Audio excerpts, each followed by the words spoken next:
உலாவிக் கொண்டிருக்கிற மட்டுமல்ல, உறவாடி கொண்டிருக்கிற மாத்திரமல்ல, நம்மோடு பேசுகிற தேவன். அல்லேலூயா. ஒவ்வொருவரோடும் தனித்தனியா மொத்தமா பேசுவாரு, சபைக்கு தனித்தனியாவும் பேசுவார். ஆகவே நாம் ஜெபம் பண்ணி, ஆண்டவரே நீர் எனக்கு தேவையான செய்தி எனக்கு தாரும். அல்லேலூயா. உங்களுக்கு என்ன தேவை என்பது ஆவியானவருக்கு தெரியும். உங்களுக்கு அது தெரிஞ்சிருக்கணும். வேற யாருக்குரிய செய்தியை எனக்குன்னு எடுத்துட்டா குழப்பமாயிரும். உங்களுக்குரிய செய்தியை நீங்க அறிந்து கொள்வதற்கு, பகுத்தறிந்து கொள்வதற்கு உங்களுக்கு ஞானம் வேணும். அல்லேலூயா. ஆகவே ஆதாம் ஏவாள் சிருஷ்டிக்கப்பட்ட போது பகலிலே குளிர்ச்சியான வேளையிலே தேவன் வந்து உலாவினார். ஆதியாகமம் 3ஆம் அதிகாரம் 8ஆம் வசனம் படிங்க. 3:8 டக்கனி படி, படி.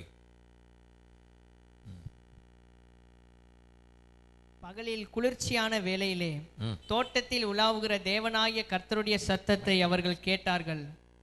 அப்பொழுது ஆதாமும் அவன் மனைவியும் தேவனாகிய கர்த்தருடைய சந்நிதிக்கு விலகி தோட்டத்தின் விருட்சங்களுக்குள்ளே ஒளித்து கொண்டார்கள். 8ஆம் வசனம். பகலில் குளிர்ச்சியான வேளையிலே தோட்டத்தில்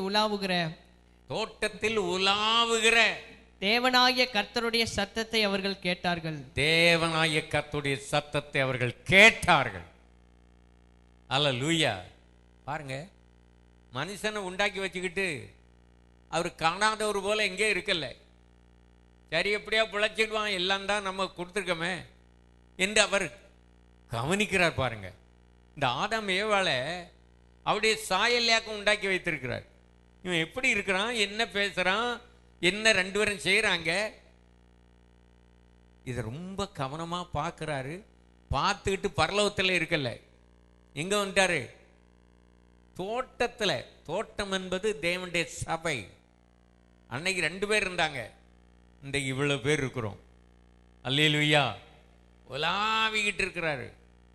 எதற்கு? நம்மோடு பேசுவதற்கு, நம்மை ஆசீர்வதிப்பதற்கு, தம்முடைய சித்தத்தை நமக்கு வெளிப்படுத்துவதற்கு. கரங்களை வைத்து ஒரு அல்லேலூயா சொல்லுங்க. அல்லேலூயா. ஆகவே நம்முடைய தேவன் நம்மேல் ரொம்ப அக்கறை உள்ள தேவன். எத்தனை கோடிக்கணக்கான மக்கள் இருக்கிறாங்க, 1000 கோடிக்கு அதிகமான மக்கள் உலகத்தில் வாழ்கிறாங்க. நம்ம மட்டுமா அவர் கவனிப்பாரு? நம்ம எல்லாம் நினைப்பாரா என்று ஒவ்வொரு தனி மனிதனையும், ஒவ்வொரு விசுவாசியும் அவர் காண்கிறார், சந்திக்கிறார். ஒவ்வொருவருக்கும் ஆண்டவர் செய்தி கொடுக்கிறார். ஒவ்வொருவரோடும் பேசுகிற தேவன் நம்முடைய தேவன். அல்லேலூயா. அவர் நம்மோடு பேசும்போதே நம்முடைய வாழ்க்கை மாறும், சுவாபங்கள் மாறும், கவலை கண்ணீர் மாறும். அல்லேலூயா. நம்முடைய பிரச்சனைகளுக்கெல்லாம் பரிகாரம் உண்டாகும். கரங்களை வைத்து கர்த்தரை துதிப்போம். அல்லேலூயா. ஸ்தோத்திரம். எந்த சூழ்நிலைமையில அவர்கள் தேவனுடைய கட்டளையை மீறி பாவம் செய்த போது ஆண்டவர் அவளை சந்திக்கிறார். எப்போதும் உலாவிக் கொண்டிருக்கிறது வழக்கம் போல. மறைந்திருக்கிறாங்க, அவரை பார்க்க முடியாதுன்னு சொல்லி, அவர் நம்ம காண முடியாது என்று. தேவனுடைய பார்வைக்கு மறைவானது ஒன்றுமே இல்லை. அல்லேலூயா. அதை மனுஷன் நினைச்சிட்டாங்கன்னா பாவம் செய்ய மாட்டான். நீங்க போற இடமெல்லாம், நீங்க எந்த வேலை செய்தாலும், யாரை சந்தித்தாலும், பேசினாலும் கர்த்தர் நம்ம பார்த்து கொண்டே இருக்கிறார். மற்ற தெய்வம் மாதிரி வச்ச இடத்துல அப்படி இருக்கிறதில்ல. பூட்டு போட்டு போயிடுவான் பூசாரி. சில ஜாமி கண்ணை கட்டியே வச்சிருக்கோம், கொன்னு தெரியாது. அதே கண்ணு தெரியாது, அதுக்கு இதுக்கு கண்ணை கட்டணும். ஆனா நம்முடைய தேவன், அல்லேலூயா, கர்த்தருடைய 7 கண்களும் செருபாபேலுடைய தூக்கு நூலை பார்த்து கொண்டிருக்கிறது. அவருக்கு எத்தனை கண்கள்? அப்போ மற்ற தெய்வங்கள் மாதிரியா இல்லை. 7 என்பது எதை காட்டுகிறன்னா, பரிபூர்ணமாக உலகமெங்கும் பார்த்து கொண்டிருக்கிற கண். இங்க ஒரு கண்ணு, இங்க ஒரு கண்ணு, அப்படி இல்லை. உலகம் முழுவதையும், ஒரு மனிதனுடைய வாழ்க்கை முழுவதும் கவனமாய் பார்க்கிறது. 7 என்பது பூரணம். அவருடைய பார்வை பூரணமாக இருக்கிறது. எல்லாவற்றையும் அறிந்து கொள்ளக்கூடிய ஞானம் உடையவர். அல்லேலூயா, கர்த்தருடைய நாமத்துக்கு மகிமை உண்டாவதாக. ஆண்டவர் சந்தித்தால், பேசினால், நமக்குள்ள உலாவினால் ஒரு நோக்கம் இருக்கும். அதைத்தான் இன்றைக்கு நாம் அறிந்து கொள்ள போகிறோம். அல்லேலூயா, தோத்திரம். பிசாசு என்ன செய்கிறான்? அங்க பரலோகத்தில் போய் பேசுகிறான், தேவ சந்நிதியில உலகத்தில் உலாவிட்டு வர்றான்.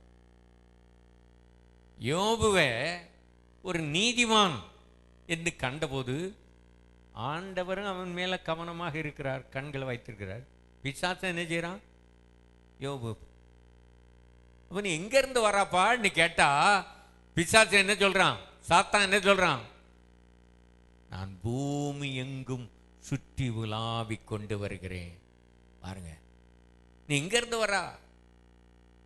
உத்தமனும் சன்மார்க்கனும் தேவனுக்கு பயந்து பொல்லாப்புக்கு விலகிறவனுமாயே என் தாசனாகிய யோபின் மேல் கவனம் வைத்தாயோ? பூமி எங்கும் சுற்றி விலாகிட்டு வரான். பூமியில் அவனை போல நீதிமான் ஒருவனும் இல்லை. ஸ்தோத்திரம். அப்ப நீதிமானத்தான் பார்க்கிறாரா? பிசாசு நீதிமானத்தான் பார்க்கிறானா? எல்லாரையும் கவனம் வைக்கிறான்னா அதுல ஒரு காரியம் இருக்குது. தேவனுடைய பிள்ளைகள் உத்தமமாய் ஆண்டவரை பின்பற்றும் போது, சத்தியத்தில் நடக்கும் போது, சாட்சியாக ஜீவிக்கும் போது, தேவனுடைய கண்களும் நம்மேல் இருக்கிறது, பிசாசுடைய கண்களும் நம்மேல் இருக்கு. தேவன் நம்மை சந்தித்து ஆசீர்வதிக்க விரும்புகிறார், அதுக்காக உலாவுகிறாரு. பிசாசு எதுக்காக உலாவிட்டு வரான்? நம்ம சோதிக்கும்படி, நம்மை வஞ்சிக்கும்படி, தேவனை விட்டு மனிதனை பிரிக்கும்படி. ஆகவே தேவனுடைய பிள்ளைகள் கவனமா இருக்கணும். கர்த்தரும் ஆதாம் ஏவாள்கிட்ட பேசினாரு, பிசாசும் பேசுறான். பாருங்க, இந்த ஏவாளுக்கு இது கர்த்தர் பேசுறாரா பிசாசு பேசுறானா வித்தியாசம் தெரியல. சில விசுவாசிகளுக்கு கர்த்தர் பேசுறதுக்கும் பிசாசு பேசுறதுக்கும் வித்தியாசம் தெரியாம இருக்காங்க. அந்த வித்தியாசம் தெரியலன்னு வைங்க, சாத்தான் உங்களை ஏமாற்றி விடுவான், வஞ்சித்து. அதுலதான் வஞ்சிக்கப்பட்டாள் ஏவாள். நீங்க தேவனுடைய பிள்ளைகள். அல்லேலூயா, ஸ்தோத்திரம். என் ஆடுகள் என் சத்தத்தை கேட்கும். அல்லேலூயா. அவருடைய சத்தத்தை நாம் கவனமாய் கேட்டு அதை கை கொண்டு நடக்கும் போது கர்த்தர் நம்மை ஆசீர்வதிக்கிறார். பிசாசு பேசுறதுக்கும் தேவன் பேசுறதுக்கும் வித்தியாசம். ஆண்டவர் இப்படி பேச மாட்டாரு, தெரிஞ்சிருக்கணும். நீ இங்கே போய் யாரோ பேசினா, யாரோ தீர்க்கதரிசனம் சொன்னான்னுக்கிட்டு பின்னால போகக்கூடாது. அநேகர் தீர்க்கதரிசனங்களை நம்பி மோசம் போகிற கூட்டம் இந்த காலத்தில் அதிகமா இருக்குது. நல்லா இருக்கிறவளை பிசாசு குழப்பறதுக்கு தீர்க்கதரிசனமா சொல்லிடும். அப்போ உடனே நம்பிடுவாங்க. தீர்க்கதரிசனம் வரும்போது பைபிள் அடிப்படையில், வசனத்தின் அடிப்படையில் இருக்கா என்றுதான் கவனிக்கணும். தீர்க்கதரிசனம் சொல்றது சபை பக்தி விருத்திக்கு. ஆனா பிசாசு பேசும்போது என்ன நடக்குது? அதாவது வசனத்துக்கு மாறா பேசி தேவனுடைய பிள்ளைகளை சபையை விட்டு பிரித்துடுவான். தேவன் நம்மோடு பேசும்போது சபை கட்டப்படும், ஆத்துமாக்கள் ரட்சிக்கப்படும். பிசாசு பேசும்போது சபையை விட்டு பிசாசு மனிதனை பிரித்து அந்தி கிறிஸ்துடைய சபையில கொண்டு சேர்த்துருவான். இயேசு கிறிஸ்துடைய சபை, அந்தி கிறிஸ்துடைய சபை. அந்தி கிறிஸ்துடைய சபைன்னு சொன்னா எதிரானது. தேவனுக்கு விரோதமானது, சபைக்கு விரோதமானது, பிரிந்தது, எதிர்க்கிறது, அதான் அந்திக்கிறது. ஆகவே தேவனுடைய பிள்ளைகள் இயேசு கிறிஸ்துவுடைய சபையிலே உறுதியாய் உண்மையாய் இருக்கணும். சபையை விட்டு வருவன் பின்வாங்கி போட்டான்னா அவன் அடுத்தபடியாக எங்கே பிசாசு நினைச்சுவான், அவன் அந்திக்கிறிஸ்துடைய சபையில் சேர்த்துருவான். சபையை விட்டு யாராவது பின்வாங்கி போனா அவங்க எங்கே இருக்காங்கன்னு நினச்சிக்கணும். எந்த சபையில் போனாங்கங்கிற முக்கியம் இல்லை, எந்த சபையாக இருந்தான். ஒருத்தன் சபையை விட்டு பின்வாங்கி போனா அவன் அந்திக்கிறிஸ்துடைய சபை தான், அதில் சந்தேகமே இல்லை. அல்லேலூயா. விசுவாசிகள் கவனமாக இருப்போம். எசேக்கியேல் 28ஆம் அதிகாரத்தில் 14ஆம் வசனத்தில் பிசாசு எங்கிருந்து வந்தான்? அக்கினி நடுவில் உலாவிக் கொண்டிருந்தவன், அக்கினி கற்கள் நடுவே உலாவிக் கொண்டிருந்தவன். ஆண்டவர் சொல்றாரு, நீ எங்க இருந்தா? அதிகாலையின் மகனாகிய விடிவெள்ளி, வானத்திலிருந்து கீழே தள்ளப்பட்டவன், அக்கினி கற்களுக்கு நடுவே உலாவிக் கொண்டிருந்தவன். 28:14 படிங்க சீக்கிரம். நீ காப்பாற்றுகிறதற்காக அபிஷேகம் பண்ணப்பட்ட கேருப், தேவனுடைய பரிசுத்த பர்வதத்தில் உன்னை வைத்தேன். அக்கினிமயமான கற்களின் நடுவே உலாவினாய். அக்கினிமயமான கற்களின் நடுவே நீ உலாவினாய். அங்க உலாவினவன் பிறகு எங்க தள்ளப்பட்டான்? கீழே தள்ளப்பட்டான். பெருமைனாலே, மேட்டிமைனாலே. என்ன பெருமை? அப்படி சிங்காசனத்தில் உட்காருவேன், அவருக்கு ஒப்பாவேன். அவரோடு இவன் சமமாக்குறான் பிசாசு, சாத்தான். அங்கிருந்து கீழே தள்ளினாரு. இவன் சொல்லல. ஏசாயா 14ஆம் அதிகாரம், எசேக்கியேல் 28ஆம் அதிகாரத்தில் இருக்குது. அங்கிருந்து கீழே தள்ளிட்டாரு. நினைச்சான், நான் உட்கார்வேன், உட்காரலாமா என்று நினைத்தான். சிந்தனையில வந்த பாவம். விசுவாசியே, அநேகருடைய வீழ்ச்சி, முதல்ல வீழ்ச்சிக்கு காரணம் என்ன? பெருமை, மேட்டிமை. உன்னை குறித்து நீ எண்ண வேண்டியதற்கு அதிகமாக நீ எண்ணினா அதுதான் பெருமை. தேவன் அவனை வைத்த ஸ்தானத்தில் அவன் இருந்தா இன்றைக்கும் அவன் விழுந்திருக்க மாட்டான். ஆனா தேவன் அவனுக்கு கொடுத்த ஸ்தானத்தை விட்டு அவன் என்ன செய்யறான்னா, அவருடைய சிங்காசனத்தில் நான் உட்கார வேண்டிட்டு ஒரு பெருமை யோசித்து விசாரிக்கல, அங்கிருந்து கீழே தள்ளிட்டார். அகாதமான பாதாளத்தில் தள்ளுண்டு போனார். இந்த பூமியானது நேர்த்தியாக இருந்தது, தேவ மகிமையினால் நிறைந்திருந்தது. ஆனால் இந்த லூசிபர் கீழே தள்ளப்பட்ட போது பூமியானது ஒழுங்கின்மை, வெறுமை மாப்பானது. அந்த அந்தகாரத்துக்குள்ள, இருளுக்குள்ள, தண்ணீருக்குள்ள அவனை மூழ்கடித்தார். பிறகு ஆதாமை சிட்டிப்பதற்கு முன்பதாக தேவன் இந்த உலகத்தை மறுபடி சிட்டிக்கிறார். அதான் ஆதியாகமம் 1ஆம் அதிகாரத்தில் 1ஆம் வசனத்துக்கும் 2ஆம் வசனத்துக்கும் இடையில உள்ள ஒரு காலம். இந்த 2 வசனத்துக்கு இடையில இவ்வளவு சம்பவம் நடந்திருக்கு. வைஜலா. ஆகவே தேவன் பிற்பாடு மனிதனை உண்டாக்குறாரு.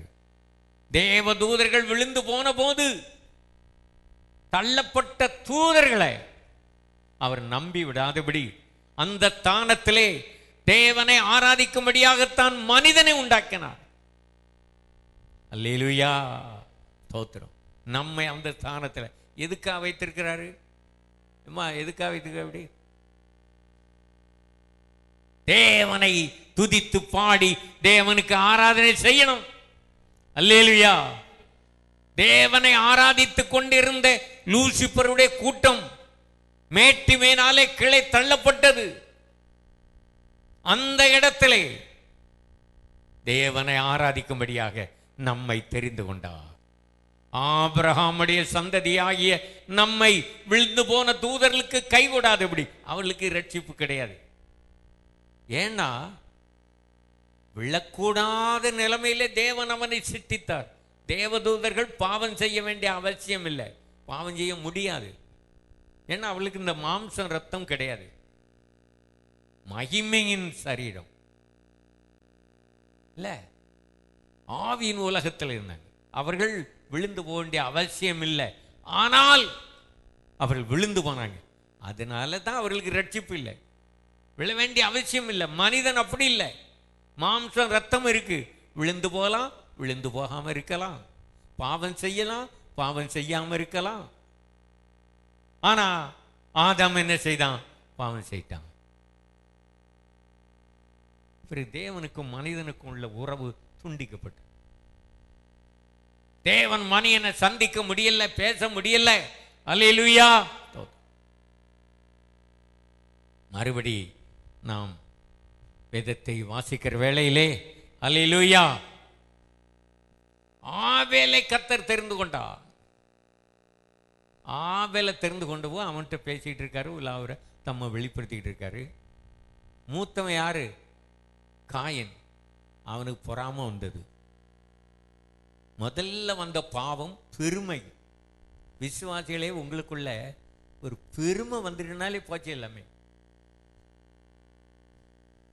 முதல் பாவம். நல்ல விசுவாசிகள் கவனிச்சு, ஆராதனை செய்கிற இடத்துல பெருமை வந்தது, ஆராதனை செய்கிற இடத்துல.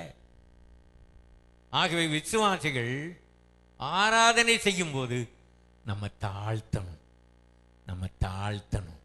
அல்லேலூயா. அப்போ தேவன் நமக்கு அதிகமான கிருபைகளை தந்து நம்மை மேன்மைப்படுத்துகிறார், உயர்த்துகிறார். அல்லேலூயா. முதல் பாவம் பெருமை, இரண்டாவது பாவம் பொறாமை. சகோதரன் மேல பொறாமை வந்து எங்க? ஆராதனை செய்கிற இடத்துல தான். அவனை ஆசீர்வதிக்காரு, என்ன ஆசீர்வதிக்கல. பார்த்தீங்களா? பொறாமை வந்துட்டு. அநேக விசுவாசிகள் செய்கிற தவறு தான். மற்றவளை பார்க்கும்போது பொறாமைப்படக்கூடாது. ஒரு நல்லா இருக்கான்னா அதுக்காக கத்தரை துதிங்க, கத்தர் ஒன்னே ஆசீர்வதிப்பார். உன்னை விட ஒரு வெள்ளாமன் சில காரியங்கள் திறமையாக இருக்கலாம், நல்ல காரியங்கள் இருக்கலாம், அவனை ஆசீர்வதிப்பாரு. அப்ப நீ அவனை பார்க்கும்போது நம்மளும் அவனை போல வரணும் அப்படிதான் நினைக்கணும் மொழிய. அது எப்படி நம்மோட மேல வரலாம்? அவன் எப்படி பாட்டு படிக்கலாம், இப்படி பிரசங்கம் பண்ணலாம், அப்படி நினைக்க கூடாது. விசுவாசி, உங்களை விட மற்றவர்கள் உயர்த்தப்படும் போது, பயன்படுத்தப்படும் போது நீங்க கர்த்தரை துதிக்கணும். அல்லேலூயா. இந்த பெருமை, பொறாமை யாருக்குள்ள வந்து விட்டதோ, ஒரு பார்த்தீங்களா? லூசிபர் கீழே தள்ளப்பட்டான். பொறாமை வந்து காயினுக்குள்ள வந்தது. காயின் வந்து சபிக்கப்பட்டவனா இருந்தான். காயினை சபிச்சிட்டார் ஆண்டவர். ஏன்? சகோதரனை கொலை செய்யிட்டான், வேற யாரையும் இல்லை. ஆதாமுக்கு பிறந்த முதல் மகன் யாரு? காயின். அவ பெற்ற உடனே சொன்னா, கர்த்தரால் ஒரு குமாரனை பெற்றேன் என்று சொல்லி காயின் என்று பெயரிட்டாள். அல்லேலூயா. கர்த்தரால் பெற்றவன் சொன்னான். ஆனா அந்த காயின் சகோதரனாகிய ஆபேலை பகைத்தான். பகை எதனால வருது? பொறாமை.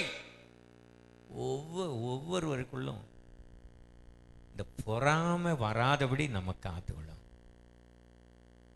மற்றவளை நீங்க மேன்மையாக எண்ணுங்கள். உங்களை விட மேன்மையாக எண்ணுவீர்களா, பொறாமை வராது. பெருமை, பொறாமை, இதுக்கு காரணம் என்ன? நிறைய காரியங்கள் இருக்கு. சவுல் ராஜா ஆரம்பத்தில் நல்லா இருந்தான், தாழ்மையா நடந்தான். அவனை ராஜா வாக்கின போது இவன் எங்க இருந்தான்? அவ்வளவு தாழ்மை. தளவாடங்களுக்குள்ள போய் ஒளிச்சிருந்துக்கிட்டான். சவுல் எங்கன்னு கேட்டா, ராஜாவை காணலன்னு கேட்டா, கர்த்தர் அபிஷேகம் பண்ணவன் எங்கன்னு கேட்டா, எங்க போய் இருக்கான்? இந்த தளவாடங்கள் இப்போ ஜாமான்கள் இருக்கல, அங்க போய் ஒழிச்சுக்கிட்டு இருக்கான். அவ்வளவு தாழ்மை. அவனை தேடி பிடிச்சு கொண்டு வந்தாங்க. ராஜா வாக்குனாரு சொன்னா எல்லாரும் சந்தோஷப்படத்தானே செய்வாங்க. ஆனா இவன் இவ்வளவு பயம், தாழ்மை, இவ்வளவு தன்னை மறைக்கிறான். விசுவாசி யார் யார் தன்னை மறைத்து கொள்ளுகிறார்களோ அவளை தேவன் மேன்மைப்படுத்துவார். பெருமையான எண்ணம், பொறாமையான எண்ணம் இல்ல. சவுல் கொண்டது 1000, தாவீது கொண்டது 10,000. நீ யார் பாடினது? பிள்ளைகள், வாலிய பிள்ளைகள்.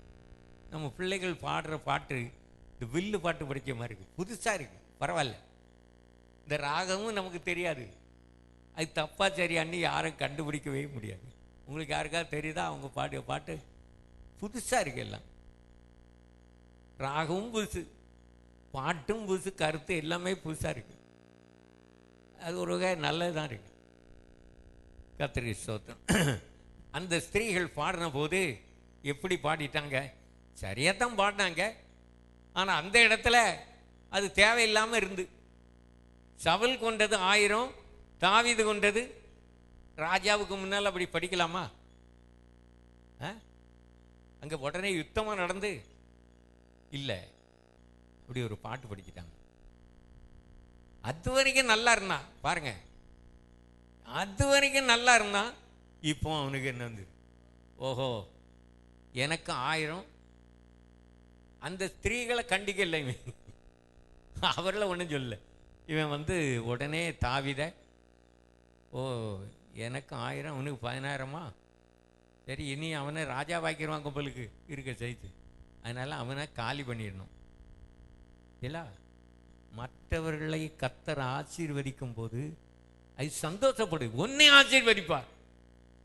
மற்றவர்கள் உயர்த்தப்படும் போது நீ பொறாமைப்படாதே. நீ உன்னை தாழ்த்தும் போது தேவன் உன்னை உயர்த்துவார். அல்லேலூயா. கடைசியில் அவன் என்ன பாருங்க, ராஜ்யபாரத்தை இழந்துட்டான். எதுக்கு அவன்கிட்ட சண்டை போடுறான்? இந்த ராஜ பதவிக்கு தான். முதல்ல போய் ஒழிச்சுக்கிட்டு இருந்தான். ரட்சிக்கப்பட்ட நேரத்தில் ஞானஸ்தானம் வரும்போது ஒவ்வொருத்தரையும் நான் பார்ப்பேன், ரொம்ப தாழ்மை, என்ன சொன்னாலும் ஆரம்பத்தில் என்ன சொன்னாலும் கீழ்ப்படிவாங்க. ஒரு கொஞ்ச நாள் ஆனவுடனே ஞானஸ்தானம் எடுக்கும்போது சொல்லுங்க, ஆத்துமாதாயம் பண்ணுவீங்களா? சரி. தசம் வாங்க ஒழுங்கா குடிப்பீர்களா?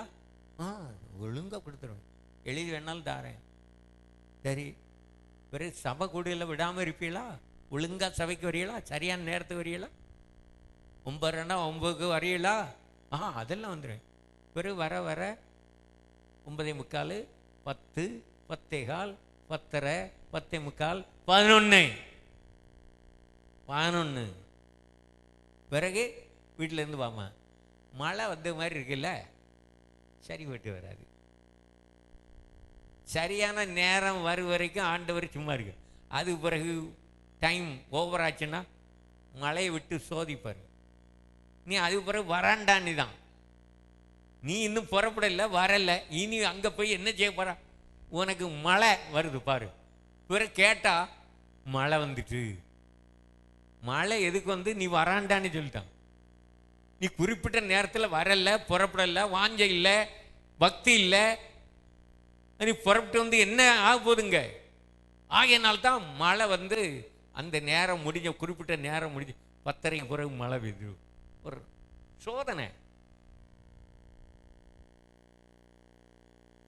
ஆரம்பத்தில் ஒழுங்காரணிக்கு வருவான், எல்லா கூட்டத்துக்கும் வருவான், காலை கூட்டம் மாலை எப்பெல்லாம் கூட்டம் இருக்கு ஐயா கேட்டு விடுவாங்க, வருவாங்க, ரொம்ப தாழ்மையாக இருப்பாங்க. பிறகு நாளடைவில் பிறகு சரி இது வர வர பக்தி விருத்தியாக்கணும், பரிசுத்தம் அதிகமாக, கீழ்ப்படிதல் அதிகமாக நிறைவேறணும். இது என்னன்னா வர வர கீழே இறங்கிட்டு போகுது. முடிவு எப்படி இருக்கும்? பவுல் கலாத்தியா சபை சொன்னார், நீங்கள் நன்றாய் ஓடினீர்களே, சத்தியத்துக்கு கீழ்ப்படியாமல் போக உங்களை உங்களை தடை செய்தவன் யாரு? கலாத்தியர் 3ஆம் அதிகாரத்தில் உங்களை மயக்கினவன் யாரு? உங்களை தடை செய்தவன் யாரு? உங்களை மயக்கினவன் யாரு? மயக்கினது யாரு? கவனிக்க, பிசாசு தான் தடை செய்து தான் வந்தான், மயக்கிறதான் வந்தான். விசுவாசிகளை போட்டு மயக்கிற பாருங்க. எதுக்கு? எவ்வளவு வேலை இருக்கு, எவ்வளவு பொறுப்பு இருக்கு. அதெல்லாம் விட்டுக்கிட்டு நீ அங்க சாத்தான் சொல்லி, அது வேலை இல்லாதவங்களுக்கு தான் போய் சபையில் உட்காந்து நேரத்தை போயிட்டு வருவாங்க, சோம்பேறிகள். அப்படி பிசாசை சொல்லி கொடுக்கான். நீ எவ்வளவு பிஸியான ஆளு, நீ எவ்வளவு முக்கியமான ஆளு, உனக்கு எவ்வளவு வேலை இருக்கு, போய் வீணா நேரத்தை செலவு பண்றியே. பிசாசு இப்படி சொல்லுவான். சில ஆமா ஆமா, இந்த வாரம் இல்லை அடுத்த வாரம் போயிடும். தேன் போட்டு வராதே, ஆராதனைக்கு சரியான நேரத்துக்கு வா. இடைவிடாமல் ஆராதனை செய்வாயா? அவனுக்கு ஜெபத்தை தான் ஆண்டவர் கேட்டார். நீ இடைவிடாமல் ஆராதிக்கிற உன் தேவ வைத்து ஒரு அல்லையில் ஏது இடையிடையே ஆராதனை இல்லை, இடைவிடாமல் ஆராதனை. அல்லேலூயா.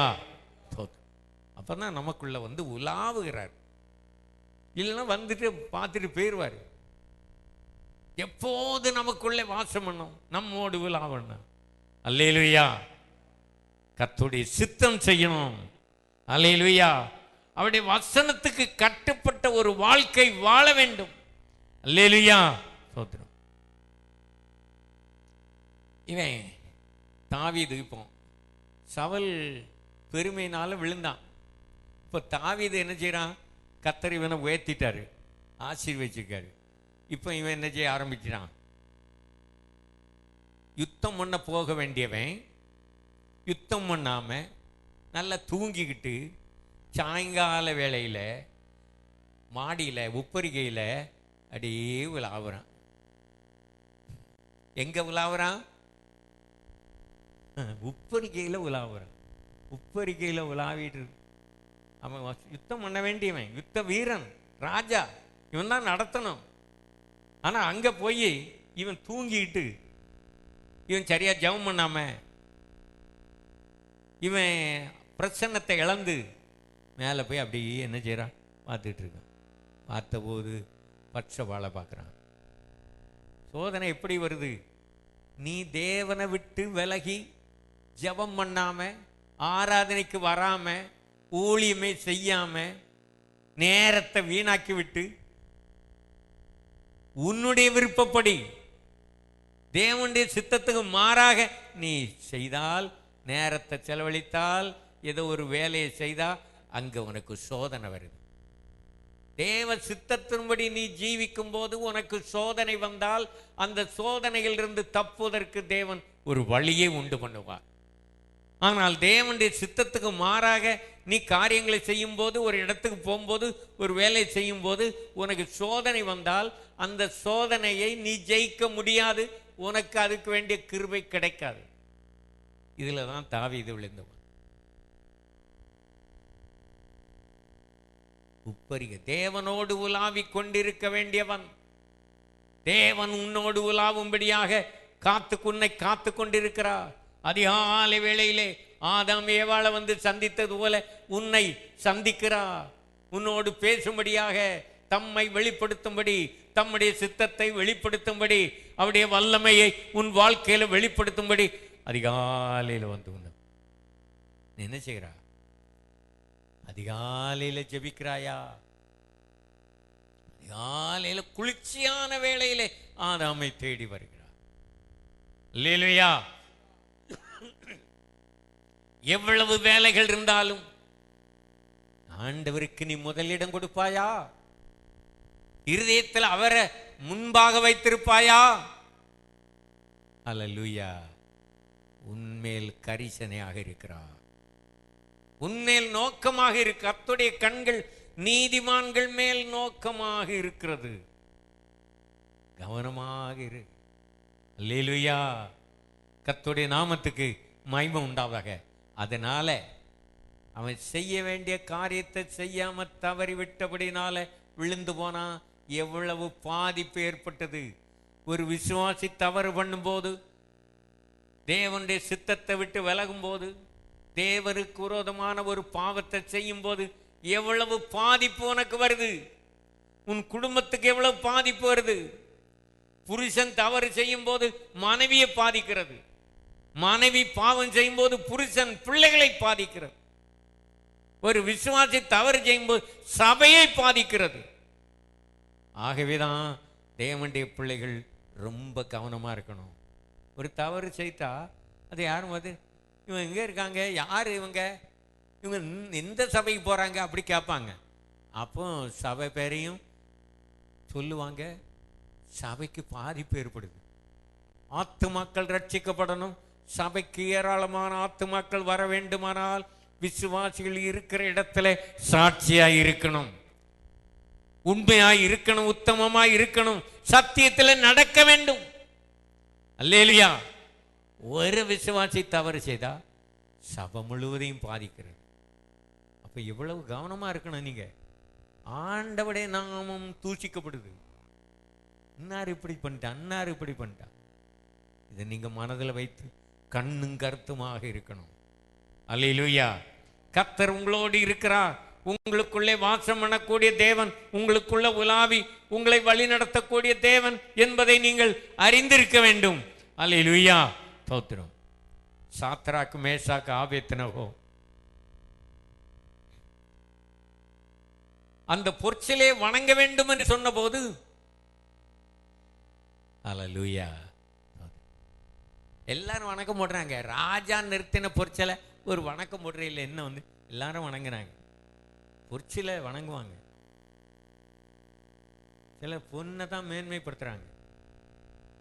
ஆனால் சாத்ராக் மேசாக் ஆபேத்நேகோ, அல்லேலூயா, நாங்கள் ஆராதிக்கிற எங்கள் தேவன் எங்களை தப்புவிக்க வல்லவர், விடுவிக்க வல்லவர். இந்த பொற்சிலே வணங்காவிட்டால் அவளை தூக்கி அக்கினி சூளையில போடணும், இதுதான் தண்டனை. ஆனா இவர்கள் பயப்படலை, அதனால பொற்சிலே வணங்கல. எல்லாரும் மற்ற இஸ்ரவேல் ஜனங்கள்லாம் வணங்கிட்டு அவங்க பாட்டு போயிட்டாங்க. எல்லார போல நீ நடக்கணும், உலகத்தோடு ஒத்து வாழ நினைக்காத, உலகத்துக்கு ஒத்த வேஷம் தரிக்காத. நீ தேவனுடைய பிள்ளைகள், நீ தனியா தெரியணும். நீ யார்? கர்த்தரால் ரட்சிக்கப்பட்ட ஜனமே உனக்கு ஒப்பானவன் யார்? தேவனுடைய பிள்ளைகள் எங்க இருந்தாலும் தனியா தெரியணும். நீ ஒரு டிபார்ட்மெண்ட்ல, ஒரு ஆபீஸ்ல வேலை செய்கிற இடத்துல, தொழில் செய்கிற இடத்துல, வியாபாரம் செய்கிற இடத்துல நீ யார் என்பது மற்றவர்களுக்கு தெரிய வேண்டும். விசுவாசி பொய் சொல்ல மாட்டான், விசுவாசி தவறு செய்ய மாட்டான்னு மற்றவங்க சாட்சி சொல்லணும். அல்லேலூயா. தனியா தெரியணும். தனியா 4 பேர் நிக்கிறாங்க பாருங்க. உடனே இவர்களை பிடித்து என்ன செய்யுங்க, அக்கினி சூளையில கொண்டு போடுங்க, எரியிற அக்கினி சூளையில தூக்கி போடுங்க. தூக்கிட்டு போறாங்க, பிடிச்சி தூக்கிட்டு போறாங்க. ஓ, இவன் தானா? 4 பேரையும் நான் நினைக்கிறேன் ஒருத்தரை தூக்கிட்டு போனா 2 பேராக வேணும். அப்ப எத்தனை பேர் வந்திருப்பாங்க? சாத்ராக் மேசாக் ஆபேத்நேகோ 3 பேர். 3 பேரை தூக்குறதுக்கு 6 பேர் வந்திருக்கணும். 6 பேர் தூக்கி எங்க கொண்டு போறாங்க? அக்கினி சூளையில கொண்டு போட போறாங்க. இப்படி பிடிக்கும் அக்கினி 7 மடங்கு சூடாக்கியாச்சு, தூக்கி போடுறாங்க. தூக்கி போடுற வேளையில, கட்டப்பட்ட நிலைமையில தூக்கி போடுற வேளையில இந்த 3 பேரும் விழுந்தாங்க. இவர்களை தூக்கிட்டு போனவர்கள் என்னாச்சு, கிட்ட போனோன்னா மயங்கி விழுந்துட்டாங்க. 3 பேரை தூக்கிட்டு போன குறைந்து 6 பேர், 6 பேரும் மயங்கி என்ன செய்தாங்க, செத்தாங்க. ஆனா அவர்களுக்கு ஒன்றும் ஆகல. ரைசலா. அந்த கட்டுகள் அறுக்கப்பட்டது. 3 பேரையும் சேர்த்து கட்டித்தானே கொண்டு போனாங்க. இந்த கட்டுகள்லாம் அக்கினியில் விழுந்த உடனே அறுந்து போயிட்டு, ஆனால் அவர்களுக்கு எந்த சேதம் வரல. அவர்கள் என்ன செய்யறாங்க, அக்கினி நடுவில் உலாவிக்கிட்டு இருக்காங்க. பிரைஸ்லா, தோத்திரம். 3 பேர் மட்டுமல்ல, 4வது இன்னொரு ஆள். தானியேலின் புஸ்தகம் 3ஆம் அதிகாரம் 25ஆம் வசனத்தை படித்தால், தேவபுத்திரனுக்கு ஒப்பாக அவர் இயேசு கிறிஸ்துவே தான், வேற யாரும் இல்லை. வாசிங்க அந்த வசனத்தை. அதற்கு அவன், இதோ 4 பேர் விடுதலையாய் அக்னியின் நடுவிலே உலாவுகிறதை காண்கிறேன், அவர்களுக்கு ஒரு சேதமும் இல்லை, 4ஆம் ஆளின் சாயல் தேவபுத்திரனுக்கு ஒப்பாய் இருக்கிறது என்றான். 4வது ஆள் யாரு? இயேசு கிறிஸ்து, தேவபுத்திரன், இயேசு கிறிஸ்து, தேவகுமாரன். அவர் இறங்கி வந்துட்டார் பாருங்க. அல்லேலூயா. இந்த உலகத்தில் உள்ள மனிதர்கள் எல்லாம் ஒதுங்கி போகலாம், உன்னை கைவிட்டு போகலாம், உனக்கு உதவி செய்ய ஒருவருமே இருக்க மாட்டார்கள், உன்னை காப்பாற்ற ஒருவரும் இருக்க மாட்டார்கள். ஆனா ஆண்டவர் நேரடியில் இறங்கி வரார் பாரு, உன்னை காப்பாற்ற. அல்லேலூயா. அவர் உன்னோடு சேர்ந்து உலாவுகிறார் பாருங்க. அல்லேலூயா. அக்னியில் போட்டா எப்போ தப்பி வெளியே வரலான்னு தான் பார்ப்பாங்க. அக்னியில் விழுந்தவங்க நம்ம காப்பாற்ற மாட்டாங்களா என்ன? ஆனா இவங்க என்ன செய்யறாங்க? வெளியில வர்றாப்புல இல்லை, அப்படியே உலாவிட்டு இருக்காங்க. அல்லேலூயா, தோத்திரம். அக்னியில உலாவுகிற ஒரு அனுபவம். அக்னியை கண்டு பயந்து ஒதுங்குவதல்ல, உபத்திரவத்தை கண்டு ஒதுங்கி போவதல்ல, சோதனை வரும்போது ஒதுங்கி போவதல்ல, தப்பி ஓடுவதல்ல, அக்னியின் மத்தியிலே உலாவுகிறார்கள். அல்லேலூயா. இப்படிப்பட்ட நேரத்தில் தான் தேவனுடைய குமாரன் நேரடியாக வந்து உங்களோடு உலாவுகிறார். அவர் உங்களோடு வந்து உலாவ வேண்டுமானால், உங்களுக்குள்ளே உலாவ வேண்டுமானால், பயங்கரமான சோதனை, ஆபத்தான கட்டத்தில், வியாதி நேரத்தில், மனிதர்கள் உங்களை கைவிட்ட நேரத்தில் உங்களுக்குள்ளே உங்களோடு வந்து உலாவுகிறார். மற்றவெல்லாம் பார்க்குறாங்க. இவ்வளவு ஆச்சரியமா இருக்கிறது. 3 பேரை தூக்கி போட்டோம், தூக்கி கொண்டு போனவங்க செத்தான். இந்த கட்டுகளைத்தான் அறுத்ததே ஒழிய இந்த அக்னி வந்து அவர்களை சேதப்படுத்த முடியல. உபத்திரவத்தை கண்டு ஒதுங்காதே, சோதனையை கண்டு ஒதுங்கி போகாதே. எந்த சோதனை ஆனாலும் துணிந்து நில்லு, கர்த்தருக்காக நில்லு, சத்தியத்துக்காக நில்லு. கர்த்தர் உன்னோடு இருந்து உன்னை பாதுகாப்பா. அல்லேலூயா. வெளியே வாங்கப்பா. வெளியே வர விரும்பல, இன்னும் உலாவிட்டே இருக்காங்க. என்ன கூட உலாவுகிறது யாரு? தேவகுமாரன். அல்லேலூயா. உனக்கு வரக்கூடிய ஆபத்து, உனக்கு வரக்கூடிய தீங்கு, உனக்கு ஒருவருடைய பயங்கரமான வியாதி, எல்லாரும் உன்னை கைவிட்டுருவாங்க, ஒதுங்கிடுவாங்க. குடும்பம் எல்லாம் ஒதுங்கிரும், நண்பர்கள் ஒதுங்கிடுவாங்க. சில நண்பர்கள் என் நண்பர் ஃப்ரெண்ட்ஸ் உயிரை விட்டுருவான். ஃப்ரெண்ட்ஸுன்னு அலையாத, உயிரை கொடுக்க மாட்டான், உயிரை எடுத்துருவான். இந்த காலத்து நண்பர்கள் அப்படிதான் இருக்காங்க. நண்பர்களை நம்பாத, இயேசுவை நம்பு. ஒரு அல்லேலூயா சொல்லுவோம். சொந்தக்காரல நம்பாத, ஏனம் ஜனம் எல்லாரும் கைவிடுவாங்க. ஆனால் இயேசு அப்படிப்பட்ட நேரத்தில் உன்னோடு கூட வந்து உன்னோடு உலாவுகிறார். உன்னை பாதுகாக்கும்படி, உன்னை ரட்சிக்கும்படி, உதவி செய்யும்படி உன்னோடு வந்து உலாவுகிறார். அல்லேலூயா. சபையில 7 சபைகளின் மத்தியிலே உலாவுகிற ஆவியானவர் தேவன் தனி நபரோடு தனித்த நிலைமையிலே, மனிதர்கள் உன்னை ஒதுக்கி கைவிட்ட நேரத்தில் உன்னோடு வந்து உலாவுகிறார். அல்லேலூயா. கர்த்தருடைய நாமத்துக்கு மகிமை உண்டாவதாக. அதை மறந்து போகக்கூடாது. சில வேளை ஆவியானவர் சபை மத்தியில தான் உலாவுவாரு, வெளியே போனா ஒன்றும் இல்லைன்ட்டுனா இல்லை, நீ போகிற இடமெல்லாம் உன்னோடு கூட இரு. அல்லேலூயா. உன்னை பாதுகாக்கிறவன் அவர் உன்னோடு இருக்கிறார், உனக்குள்ளே வாசம் பண்ணுகிறார், உனக்குள்ளே உலாவிக் கொண்டிருக்கிறார். அல்லேலூயா. அப்படி உலாவ வேண்டுமானால் இந்த வசனத்தின்படி நீ வாழ வேண்டும். வசனத்துக்கு கட்டுப்பட்ட ஒரு வாழ்க்கை. தானியேலுக்கு பயங்கர சோதனை வந்தது, ஆராதனை செய்வதற்கு தடை வந்தது, ஜெபம் பண்ணுவதற்கு தடை வந்தது. ராஜாவை தவிர வேறு யாரையும் வணங்கக்கூடாது சட்டம் விட்டார். எல்லாரும் ராஜா வணங்குறாங்க, ராஜாவை வணங்கல, என்ன தப்பு?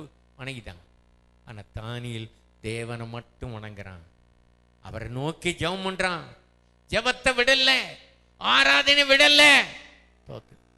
உனக்கு ஒரு தடை வந்த உடனே, கஷ்டம் வந்த உடனே, எதிர்ப்பு வந்த உடனே சில ஜெபமே பண்ண மாட்டாங்க. வீட்டில் ரொம்ப தடை பண்ணுறாங்க, எல்லாரும் பார்க்குறாங்க, பக்கத்தில் எல்லாரும் கேட்பாங்க, மௌனமா. தானியேல் அப்படி இல்லை, எல்லாரும் பார்க்கக்கூடிய ஜன்னலை திறந்து வச்சுக்கிட்டு தினமும் ஜெபிக்கிறது போல. தடை வந்தது, எதிர்ப்பு வந்தது, உயிருக்கு ஆபத்து வந்தது. ஆனாலும் ராஜா கையெழுத்து போட்டாச்சு, இனி தப்ப முடியாது. தேவனை நோக்கி ஜெபம் பண்றான். அல்லேலூயா. உடைய ஜெபத்தை விடாதே. எவ்வளவு தடை வந்தாலும், எவ்வளவு இடையூறு வந்தாலும், தொல்லை எதிர்ப்புகள் வந்தாலும், அல்லேலூயா, ஜெபத்தை விடாதே, ஆராதனை விடாதே, உன்னுடைய விசுவாசத்தை விடாதே, நீ பண்ணின தீர்மானத்தை விட்டு விலகாதே. உண்மையாயிரு, உறுதியாயிரு. அல்லேலூயா. தானியேலே, ஜீவன் உள்ள தேவனுடைய தாசனை, நீ இடைவிடாமல் ஆராதிக்கிற உன் தேவன் உன்னை தப்புவிப்பா. இடைவிடாமல் ஆராதிக்கிற தேவனுடைய பிள்ளைகளை ஆண்டவர் எந்த நேரத்திலும் தப்புவிக்கும்படி, ரட்சிக்கும்படி, விடுதலையாக்கும்படி, ஆசீர்வதிக்கும்படி அவளோடு இருக்கிறார். ஆராதனை நிறுத்தாத, விடாத, விட்டு விட்டு ஆராதனை செய்யாத. ஒரு வாரம் அங்க, ஒரு வாரம் இங்க அலையாத. உறுதியாயிரு. தேவன் உன்னை வைத்த இடத்துல உண்மையாயிரு, உறுதியாயிரு, உத்தரவாதமாயிரு. தேவன் உன்னை மேன்மைப்படுத்துவார். அல்லேலூயா. ஸ்தோத்திரம். தூக்கி கொண்டு சிங்க கபில போட்டாங்க. அதுக்கு முன்னால ஆண்டவர் என்ன செய்தாரு? அந்த சிங்கத்தினுடைய வாயை கட்டி போட்டாரு, உபவாசம் போட்டாரு. இவனை தூக்கி உள்ள போட்டுதான் சிங்கம் பார்க்குது, இப்படி கிட்ட வந்து மனத்தி பார்க்குது, ஒன்றும் செய்ய முடியல. சிங்கத்தின் மத்தியில் தானியேல் உலாவிட்டு இருக்கான். அல்லேலூயா. ஸ்தோத்திரம். தேவனும் உலாவுகிறார். நீ தனியாக அல்ல. உபத்திரம் வரும் பொழுது, ஆபத்தான கட்டங்கள் வரும் பொழுது உன்னை தனியாக விடக்கூடிய தேவன். அப்பொழுதுதான் தேவன் உன்னோடு வந்து உலாவுகிறார். உன்னை ரட்சிக்கும்படி, உன்னை பாதுகாக்கும்படி, உன்னை ஆசீர்வதிக்கும்படி. கரங்களை வீட்டு ஒரு அல்லேலூயா சொல்லுவோம். அல்லேலூயா. ஸ்தோத்திரம். தானியேலின் தேவன் கூடவே இருந்தார். அவனை ரட்சித்தது, பாதுகாத்த ஜெபம், அவனுடைய ஆராதனை. இடையூறு தடைகள் வரும் பொழுது ஜெபத்தை நிறுத்தாத, ஆராதனை விடாதே. எவ்வளவு வேலைகள் அதிகமாக இருந்தாலும் சரி, ஆண்டவருக்கு நீ முதலிடம் கொடுப்பாயா? கர்த்தரை நம்புவாயா? அவருடைய வார்த்தையை நம்புவாயா? நீ தேவனோடு பண்ணின தீர்மானத்திலே உண்மையாக உறுதியாக இருப்பாயா? கர்த்தர் உன்னோடு இருந்து உன்னை பாதுகாப்பார். ராஜாவுக்கு தூக்கம் வரல, இப்படி தூக்கி போட்டோமே அவரை. இந்த ஜனங்கள் சொன்னாங்க, நீ கேட்டு நம்மளும் இப்படி செய்துட்டோமே, இவன் தூங்காம கிடக்கும். அதிகாலையில் இருட்டோட எழுப்பி என்ன செய்யறான்? தான் கொகை கிட்ட வந்து நிற்கான். வந்து ராஜா பார்த்து சத்தம் போடுறான், தானியேலே, ஜீவன் உள்ள தேவனுடைய தாசனை, நீ இடைவிடாமல் ஆராதிக்கிற உன் தேவன் உன்னை தப்பு வைக்க வல்லவராயிருந்தாரா? ஒரு அல்லேலூயா சொல்லுவோம். அவன் அல்லேலூயா போட்டிருப்பான். ராஜாவே நீர் வாழுக. அந்த ஆட்கள்லாம் சொன்னதை கேட்டுட்டு என்னத்துக்கு உள்ள போட்டு இப்போ வந்து நிற்காரு பாருங்க. நான் பேச மாட்டேன், அப்படி நான் அவரை பார்க்க மாட்டேன் அப்படி சொன்னானா? இல்லை, அவனுக்கு தெரியும் அவன் ராஜா இக்கட்டான நிலைமையில மாட்டிக்கிட்டான். ஆகவே அவன் செய்ய வேண்டிய கடமையை செய்தான். ஆனா தேவன் அவருடைய காரியத்தை நிறைவேற்றுகிறார். கர்த்தர் தம்முடைய ஜனங்களுக்காக யுத்தம் பண்ணுகிறவர், ஜனத்துக்காக, ஜனத்தை ரட்சிக்கும்படி, பாதுகாக்கும்படி கூட இருந்து நம்மை காக்கிற தேவன். அல்லேலூயா. வெளியே கொண்டு வர இப்போ கம்பீரமாக வரான். போகும்போதும் கம்பீரமாக போனான், வரும்போதும் போகும்போது பயந்துக்கிட்டு என்ன செய்ய? அப்படி போகல, தூக்கிட்டு போகிறாங்க, தூக்கி கொண்டு போட்டான். சிங்கம் பார்த்துங்க, சாப்பிடாட்டாலும் பரவாயில்ல, கர்த்தர் சொல்கிற கீழ்ப்படியணும். சிங்கத்தை பற்றியெல்லாம் கர்த்தர் சொல்கிற வார்த்தை கட்டுப்பட்டுருக்கு. விசுவாசி கட்டுப்படுவீங்களா? ஏன் கட்டுவாங்க? ஏதாவது சாப்பாடு கிடைச்சா உடனே உபவாசத்தை நிறுத்திடுவாங்க. அது சிங்கம் கீழ்ப்படுத்தி இருக்குல்ல. கல்யாண சாப்பாடு விட்டுறாத, ஆறானே அடுத்தால பார்த்துக்கிடும், முந்திக்கிடுவாங்க. ஆனா இந்த சிங்கத்தை பாருங்க, கீழ்ப்படிஞ்சி கட்டுப்பட்டு வாயை திறக்கவே இல்லை, மூடிட்டு. அல்லேலூயா. சில நேரங்களில் நமக்கு உபவாசம் போடுவார். நல்லா கவனிங்க, என்ன உபவாசம்? சாப்பிடாத, இன்றைக்கு சாப்பிடாத, ஜெபம் பண்ணு, உபவாசம் இரு, இந்த காரியத்துக்காக ஜெபம் பண்ணு. உன் புருஷன் ரட்சிக்கப்படலை, அவன் ரட்சிக்கப்படணும், நீ உபவாசம் பண்ணி ஜெபம் பண்ணு. அதுக்கு நான் அவரு எப்படி போயிட்டு போனேன், நான் சாப்பிடாம இருக்கணுமா? உபவாசம் பண்ண மாட்டேன். புருஷன் ரட்சிக்கப்படணும், புருஷன் சண்டை போடுறாரு, புருஷன் எப்போதும் எதிர்த்து நிற்காரு, அவர் ரட்சிக்கப்படணும்ல, அப்போ உபவாசம் பண்ணு, கர்த்தர் சொல்லுவாரு. இப்பமே சொல்றாரு, நீ வீட்டில் போய் சாப்பிடாத. விசுவாசியே, புருஷன் இன்னும் ரட்சிக்கப்படாட்டா நீ இப்பொழுதே தீர்மானம் பண்ணிடு, நான் என் புருஷனுக்காக உபவாசம் பண்ணி ஜெபம் பண்ணி இன்னைக்கு சாப்பிட மாட்டேன், ராத்திரி வரைக்கும் என் புருஷன் ரட்சிக்கப்படும். தீர்மானம் பண்ணி. புருஷங்கள்லாம் ரட்சிக்கப்படாதவங்க எத்தனை பேர் இருக்கீங்க? புருஷனுக்காக என்ன செய்யுங்க? உபவாசம் பண்ணி ஜெபம் பண்ணுங்க. மனைவி ரட்சிக்கப்படவில்லையா? சபைக்கு வரலையா? பிள்ளைகள் ரட்சிக்கப்படலையா? பிள்ளைகள் யார்? எத்தனை பேர் பிள்ளைகள் ரட்சிக்கப்படல, சபைக்கு வரல? நீ சாப்பிடாதுங்க, உபவாசம் பண்ணி ஜெபம். அல்லேலூயா. ஞானம் உன் மகங்க, புருஷனும் இல்லை மகனும் இல்லை, நீ ஒரு வாரம் உபவாசம் பண்ணணும், அவன் தான் சரி. யார் யாரு பிள்ளைகள் ரட்சிக்கப்படாம இருக்காங்க, மனைவி ரட்சிக்கப்படலை, புருஷன் ரட்சிக்கப்படலை, அந்த சிங்கம் கீழ்ப்படிந்து பத்தியலா உபவாசம் போட்டதுனால என்ன நடந்ததுன்னா, அடுத்த நாள் ராஜா எல்லாரையும் கூட்டிட்டு வாங்க, இந்த தானியல் மேல் குற்றஞ்சாட்டின எல்லாத்தையும் கொண்டு வாங்க. எல்லாத்தையும் பிடிச்சிட்டு வந்தாச்சு, கழித்து கொட்டுற எல்லாத்தையும் கொண்டு வாங்க. பிறகு எல்லாம் ஒரு கூட்டம் வந்து நிற்காங்க. இப்போ ராஜா என்ன சொல்றான்? ராஜா என்ன சொல்றான்? தூங்குனா தெரியாது, இவங்களை ஒவ்வொருத்தரையா தூக்கி போடுப்பா, தானியல்ல போட்டவன்லாம் அங்க வா, நீங்களும் இவங்களையும் தூக்கி அங்க போடு. ஆண்டவர் என்ன செய்தாரு?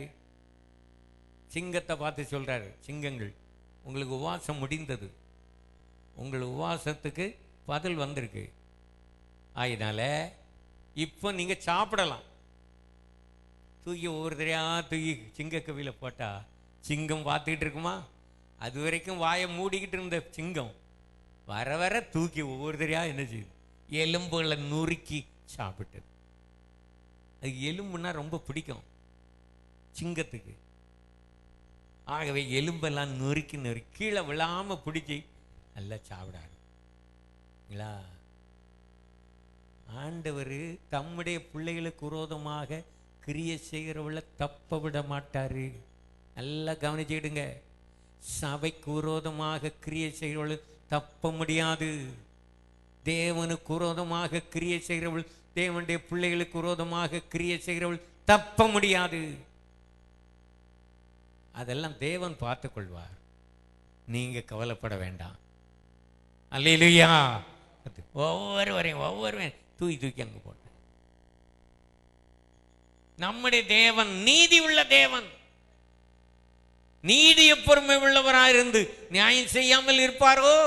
உங்களுக்கு விரோதமாக யாராவது கிரியை செய்தால், எழும்பினால், பேசினால் நீங்க கவலைப்படாதீங்க, கர்த்தர் பார்த்துக்கிடுவார், சரியான நேரத்தில் நடவடிக்கை எடுப்பார். அல்லேலூயா. லூக்கா 18ஆம் அதிகாரம், தேவன் தம்மை நோக்கி இரவும் பகலும் கூப்பிடுறவருடைய விஷயத்தில் நீடிய பொறுமை உள்ளவராய் இருந்து நியாயம் செய்யாமல் இருப்பாரோ? சீக்கிரத்தில் நியாயம் செய்வார். ஒரு அல்லேலூயா சொல்லுங்க. நம்முடைய தேவன் நீதி உள்ள நியாயாதிபதி. நீதி உள்ள நியாயாதிபதி. அல்லேலூயா, ஸ்தோத்திரம். இப்படியாக தேவன் அந்த இடத்துல உயர்த்தப்பட்டார். அவர் எப்படிப்பட்ட தேவன் என்பதை மற்ற ஜனங்களுக்குள்ள, ஜாதிகளுக்குள்ள வெளிப்படுத்தினார். எவ்வளவு அற்புதங்களை செய்கிற தேவன் என்பதை வெளிப்படுத்தினார். கர்த்தருடைய நாமத்துக்கு மகிமை உண்டாவதாக. தேவனுடைய பிள்ளைகளை, உங்களுடைய வாழ்க்கையில அற்புதங்கள் நடக்க வேண்டுமா, வல்லமையை தேவன் வெளிப்படுத்த வேண்டுமா உங்கள் வாழ்க்கையில, நீங்க என்ன செய்யணும்? ஆண்டவருக்காக வேறுபட்டிருக்கணும். உபாகமம் லேவியராம 26ஆம் அதிகாரம் வாசிங்க, 2-3 வசனம் படிங்க. லேவியராமம் 26ஆம் அதிகாரம். நீங்கள் உங்களுக்கு விக்கிரகங்களையும் சுரூபங்களையும் உண்டாக்காமலும் உங்களுக்கு சிலையை நிறுத்தாமலும் சித்திரம் தீர்ந்த கல்லை நமஸ்கரிக்கும் பொருட்டு உங்கள் தேசத்தில் வைக்காமலும் இருப்பீர்களாக. நான் உங்கள் தேவனாகிய கர்த்தர். என் ஓய்வு நாட்களை ஆசரித்து என் பரிசுத்த ஸ்தலத்தை குறித்து பயபக்தியாய் இருப்பீர்களாக. நான் கர்த்தர். நீங்கள் என் கட்டளைகளின்படி நடந்து என் கற்பனைகளை கைக்கொண்டு அவைகளின்படி செய்தால் நான் ஏற்ற காலத்தில் உங்களுக்கு மழை பெய்ய பண்ணுவேன், பூமி தன் பலனையும். 6ஆம் வசனம் படிங்க. 6 டக்குனு படிங்க. என்ன? தேசத்தில் சமாதானம் கட்டளையிடுவேன், தத்தளிக்க பண்ணுவார் இல்லாமல் படுத்துக் கொள்வீர்கள். துஷ்ட மிருகங்களை தேசத்தில் இராதபடிக்கு ஒளிய பண்ணுவேன், பட்டயம் உங்கள் தேசத்தில் உலாவுவதில்லை. பட்டயம் உலாவுவதில்லை. கர்த்தர் வந்து உலாவுவார். 12ஆம் வசனம் படிங்க. நான் உங்கள் நடுவிலே உலாவி, உங்கள் நடுவிலே உலாவி உங்கள் தேவனாய் இருப்பேன், உங்கள் தேவனாய் இருப்பேன். நீங்கள் என் ஜனமாய் இருப்பீர்கள். நீங்கள் என் ஜனமாய் இருப்பீர்கள். நான் உங்கள் நடுவிலே உங்களுக்குள்ளே உலாவி, பட்டயம் உலாவுவதில்லை. நான் உங்கள் நடுவிலே வந்து உலாவி உங்களை ஆசீர்வதிக்கணுமா, உங்களோடு பேசி உங்களை நடத்த வேண்டுமா? முன்னாலே சொல்லிரு, விக்கிரக ஆராதனை விட்டு விலகணும் விசுவாசி. தேசத்தில் சாபம், யுத்தங்கள், பஞ்சங்கள், வேலை இல்லாத பிரச்சனை, விலைவாசி ஏற்றம்,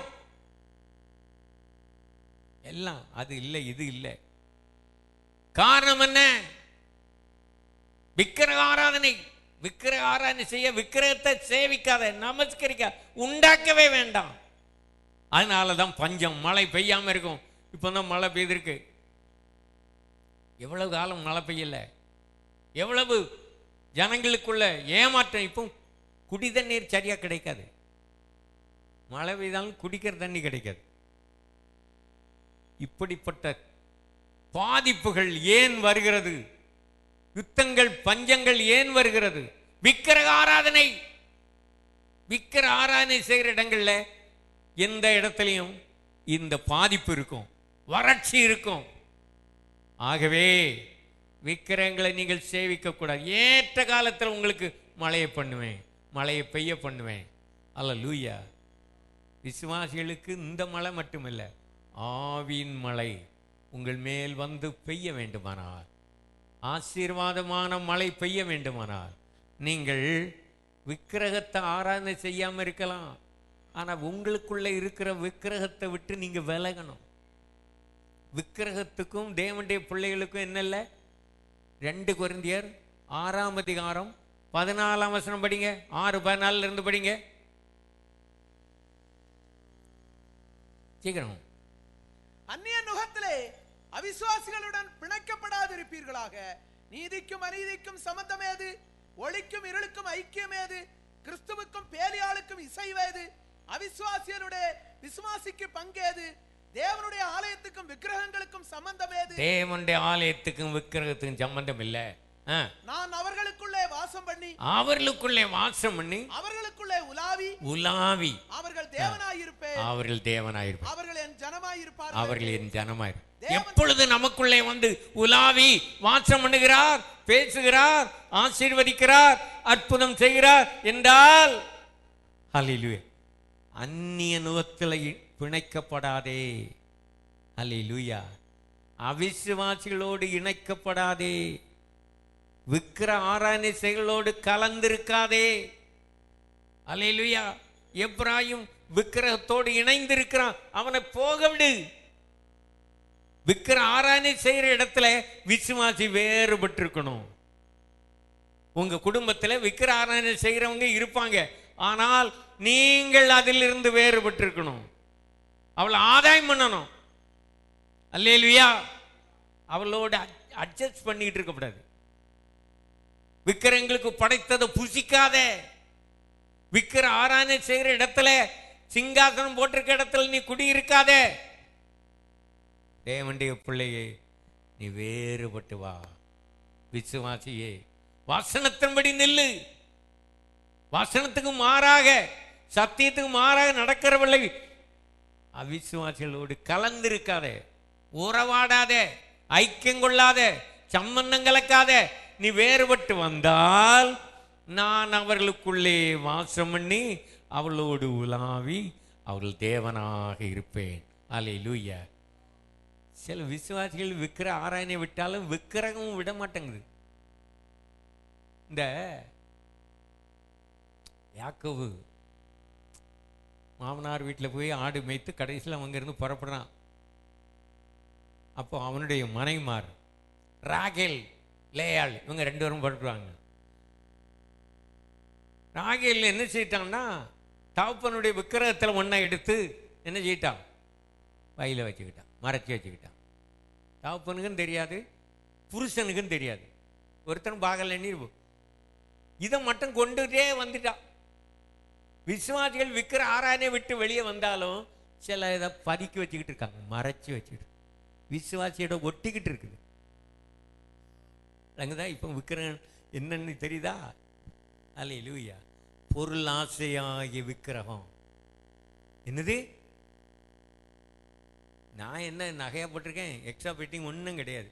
ஆனால் என்ன விக்கிரகம் இருக்கு? பொருள் ஆசை, பண ஆசை, பொருள் ஆசை. இது விக்கிர ஆராதனை. எக்ஸ்ட்ரா ஃபிட்டிங் தான் விக்கிர ஆராதனை நினச்சிக்கிட்டு இருக்காதுங்க. அந்த சிலரே பொண்ணு பொருள் வேண்டான்னு ஒதுக்கிடுவாங்க. ஆனால் ஆசை இங்கே இருக்கு. எங்கே இருக்குது? பொன் வேண்டாம், பொருள் வேண்டாம், ஏசு போதும் பாட்டு பிடிச்சிட்டு வந்துடுவாங்க. ஆனால் என்ன செய்யுது? பொன்னாசை, மண்ணாசை, பெண்ணாசை, இந்த ஆசைகள் உள்ள இருக்கும். இதுவும் விக்கிரகம் தான். ஆகவே இதுக்கு விலகி ஓடு. இச்சைகள், ஆசைகள் இருக்கிற அது விக்கிரகம். அல்லேலூயா. ஸ்தோத்திரம். இதுக்கு விலகி ஓடு. ஸ்தோத்திரம். அப்படியானால் தேவன் நமக்குள்ளே வந்து வாசம் பண்ணுகிறார், உலாவுகிறார். விசுவாசியம் முழுவதும் வேறுபட்டு வா. விக்கிர ஆராதனை விட்டு வேலைய மட்டுமல்ல, ஆசைகள், இச்சைகள், எதை நீ அதிகமா விரும்புறா யோசித்து பாரு. விசுவாசி எந்த காரியத்தை இந்த உலகத்தில் அதிகமாக விரும்புற அது விக்கிரகம். ஒரு குறிப்பிட்ட ஒரு பொருளை பார்த்து இது எனக்கு இல்லாம இருக்க முடியாது சொன்னா அது விக்கிரகம். விளங்குதா? பணம் அது விக்கிரகமா மாறக்கூடாது. பொருள், சிலருக்கு என்ன விக்கிரகம்னா பிள்ளை விக்கிரகம். இங்க எது விக்கிரகம்? பிள்ளை.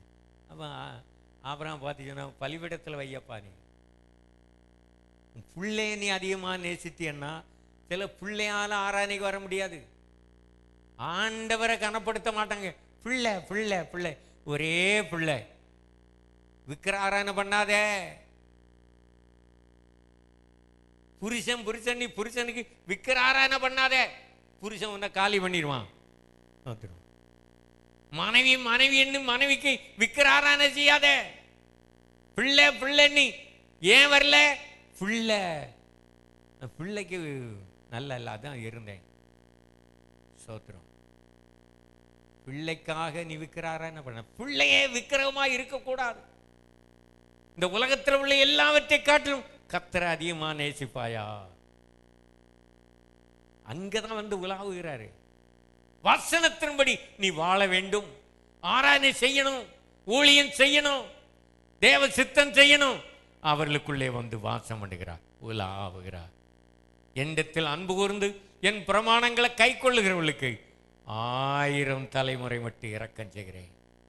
யோவான் 14:23 என்னிடத்தில் அன்பு கூர்ந்து என் வசனத்தை ஒருத்தன் கை கொண்டால் அவனுக்குள்ளே நான் வந்து வாசம் பண்ணுவேன். வாசம் பண்ணுவோம். பிதா, குமாரன், பரிசுத்த ஆவியானவர் நமக்குள்ளே வந்து வாசம் பண்ணுகிறார். அல்லேலூயா. இந்த உலகத்தில் உனக்கு விக்கிரகமாக இருக்கிறது என்ன? ஆண்டவரை விட நீ எதை அதிகமாய் நேசிக்கிறாய்? ஆண்டவரை விட யாரை அதிகமாக நம்புறா? மனிதரை நம்புவதை பார்க்கலாம் கர்த்தர் பேரில் பற்றலாயிருப்பதை நரம். கரங்களை வைத்து கர்த்தரை துதி. அல்லேலூயா. எல்லாரும் ஏன் எனக்கு ஒரு ஆத்திரம் அவசரம் வந்தால் இதுதான், இதை வச்சு தான் நான் எல்லாம் செய்வேன், அதான் இது வச்சுருக்கேன். அப்படி வச்சுக்கிட்டேன்னா உனக்கு ஆத்திரம் அவசரம் வந்துக்கிட்டே இருக்கும். விளங்குதா? நீ கர்த்தரை நம்பு. கர்த்தர் என்ன நடத்துவாரு, கர்த்தர் என் தேவையை சந்திப்பாரு. அல்லேலூயா. யாரோ ஒருவர் எனக்கு உதவி செய்யிட்டு இருக்காங்க எங்க குடும்பத்துல, நீ அவரை நம்பிட்டு இருக்காதே, கர்த்தரை நம்பு. கர்த்தரை நம்புகிறவன் உயர்ந்த அடைக்கலத்தில் வைக்கப்படுவான். 7 பொன் குத்து விளக்குகளின் மத்தியிலே உலாவின தேவன் உனக்குள்ளே வந்து உலாவுகிறார். அல்லேலூயா. 7 சபைகளுக்கும் ஒரு ஆசீர்வாதம் என்ன? குறையே இல்லாத சபை சிமர்னா சபை, இன்னொன்று பிலதெல்பியா சபை. இந்த சபை ரெண்டையும் நீங்க பார்த்தா அதிகமான உபத்திரவம் இந்த சபைகளுக்கு தான் வந்து. உபத்திரவத்துக்கூடாக சென்ற சபை சிமர்னா சபை. அதுக்கு பேரு கசப்பு, உபத்திரம். அந்த பேரை தான் நமக்கு வச்சுக்கிட்டு இருக்கோம். அல்லேலூயா. பிலதெல்பியா, இந்த 2 சபையும் ரொம்ப உபத்திரம்.